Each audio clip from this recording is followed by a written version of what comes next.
Hello everyone, तो कैसे हैं आप सब। तो यार आज की जो बैटल है वो एक ट्रिपल थ्रेट बैटल होने वाली है। आज की बैटल गोकू, सुपरमैन और साइतामा के बीच में। तो देखते हैं कि यार इन तीनों में से कौन होगा लास्ट मैन स्टैंडिंग। तो यार वीडियो को तो एंड तक जरूर देखना। तो आओ यार सब्सक्राइब बटन दबाते हैं और वीडियो को शुरू करते हैं हम बिना किसी टाइम वेस्ट के।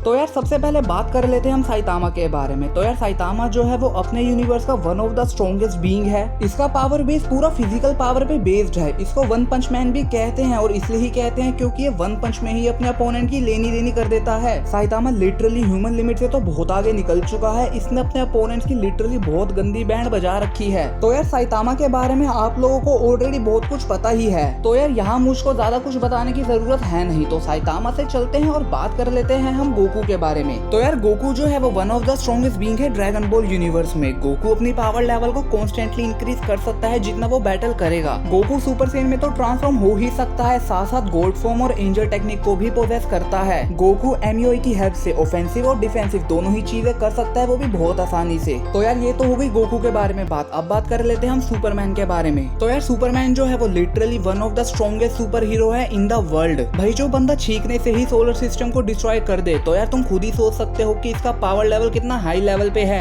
ये super human speed, super human strength और सुपर ह्यूमन ड्यूरेबिलिटी पोजेस करता है। बाकी लोग अखियों से गोली मारते हैं, ये बंदा अखियों से हीट विजन मारता है और इसकी हीट विजन का टेम्परेचर सन के बराबर का है। और तो और सुपरमैन की फिजिकली कोई भी वीकनेस नहीं है। तो यार ये तो हो गई तीनों ही कैरेक्टर्स के बारे में बात। अब बात कर लेते हैं हम इनकी बैटल के बारे में कि कौन होगा इनमें से लास्ट मैन स्टैंडिंग। तो यार इन तीनों में से जो सबसे पहले एलिमिनेट होगा वो होगा साइतामा। तो देखो यार माना साइतामा बहुत ज्यादा ओपी है, फिजिकल पावर पोजेस करता है तगड़े वाली, बट सामने जो दो बंदे हैं गोकू और सुपरमैन, वो फिजिकल पावर को अपनी जेब में लेके घूमते हैं। साइतामा अपने पंच से ज्यादा कुछ डैमेज नहीं दे पाएगा। और अगर गोकू सीधा एमयूआई में चले गया ना साइतामा के सामने, तो साइतामा की टाटा गुड बाय हो जाएगी। कुछ कर नहीं पाएगा साइतामा एमयूआई गोकू के सामने। और अगर सुपरमैन साइतामा को ले गया स्पेस में, तो साइतामा खत्म है, क्योंकि साइतामा तो स्पेस में सर्वाइव कर ही नहीं सकता ज्यादा देर तक। और सुपरमैन आराम से साइतामा को टूर एंड ट्रैवल करवा देगा स्पेस का, और वहीं खत्म हो जाना है साइतामा ने। गोकू की अपर फॉर्म और सुपरमैन के सामने साइतामा कोई ऐसी हाई ड्यूरेबिलिटी भी पोजेस नहीं करता है कि वो इनके अटैक को होल्ड बैक कर पाए। तो इसलिए यार यहाँ जो सबसे पहले एलिमिनेट होगा वो होगा साइतामा, वो भी विदाउट एनी डाउट। तो यार अब बचते हैं गोकू और सुपरमैन। तो यार यहाँ अब जो एलिमिनेट होगा वो होगा गोकू। अब तुम कहोगे यार क्या गोकू को तो अभी तो इतना चढ़ा रहा था, अब तो कह रहा है कि गोकू एलिमिनेट होगा, ये क्या बात हुई। तो यार मैं बताता हूँ कि क्यों गोकू एलिमिनेट होगा अब। तो यार बैटल में स्ट्रेंथ तो इम्पोर्टेंट होती ही है, बट उससे भी ज्यादा इम्पोर्टेंट होते हैं एडवांटेजेस की। आपके पास कितने ज्यादा एडवांटेज है बैटल को जीतने के। और यहाँ एडवांटेजेस हैं सुपरमैन की साइड पे। और यहाँ जो सबसे बड़ा एडवांटेज है सुपरमैन के पास वो है उसकी ड्यूरेबिलिटी। सुपरमैन की जो ड्यूरेबिलिटी है वो बहुत ज्यादा है गोकू के कंपैरिजन में। गोकू की तो लेजर शॉट से ही मरने वाली हालत हो गई थी। वहीं सुपरमैन हीट विजन पोजेस करता है सन टेम्परेचर लेवल की। तो यहाँ अगर गोकू को हीट विजन पड़ी तो यहाँ गोकू उठ नहीं पाएगा दोबारा। गोकू अपनी पावर लेवल को इंक्रीज कर सकता है बैटल में कॉन्टिन्यूसली। और वहीं सुपरमैन को सिर्फ सन डिप करना है और उसका पावर लेवल कतई जहर वाला बूस्ट होगा। भाई जो बंदा छींकने से ही सोलर सिस्टम को डिस्ट्रॉय कर दे, उसका पावर लेवल कितना हाई होगा ये तुम समझ सकते हो। और गोकू का सबसे बड़ा डिसएडवांटेज जो है वो ये है कि वो एमयूआई को ज्यादा देर तक होल्ड नहीं कर सकता। और इन दोनों की फाइट कोई जल्दी खत्म तो होने नहीं वाली है। तो यार यहाँ सारे एडवांटेज सुपरमैन की साइड में है, जो उसको अपर हैंड देते हैं गोकू के अगेंस्ट। और यही कारण है कि इन दोनों की बैटल में सुपरमैन भारी पड़ेगा गोकू पे। तो यहाँ जो एलिमिनेट होगा वो होगा गोकू। और इस ट्रिपल थ्रेट बैटल में जो लास्ट मैन स्टैंडिंग होगा वो होगा सुपरमैन विदाउट एनी डाउट। तो यार यही थी आज की वीडियो। आई होप आप लोगों को वीडियो अच्छी लगी होगी, और अगर अच्छी लगी है तो प्लीज चैनल को सब्सक्राइब और बेल नोटिफिकेशन को ऑन तो जरूर करना। लाइक और कमेंट के बिना कोई नहीं जाएगा। मैं न्यू वीडियो के साथ जल्दी ही आऊंगा, तब तक के लिए stay tuned, stay connected. Thank you.